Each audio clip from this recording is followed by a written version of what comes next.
పిచ్చి ఎవరో అరే ఏమనుకుంటే ఏమి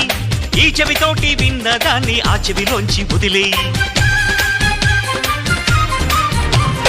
మేఘం సాగుతున్నా కాకులు మూగుతున్నా ఆకాశానికి మలినాలేవి అంటుకోవని చెప్పి పూల పంతి పట్టి నీటి మధ్యలో ఉంచిన తేలుతుందో ఈ పైకే సోదరా అరే నిన్నే ఎవరో దూరం పెట్టినా నెట్టినా తేలిరారా పూల బంతిలా మిడుగురు పురుగులు ఎన్నెన్నున్నా పున్నమి నాటి జాబిలి చల్లే పండు వెన్నెల నా పగల్లప్ప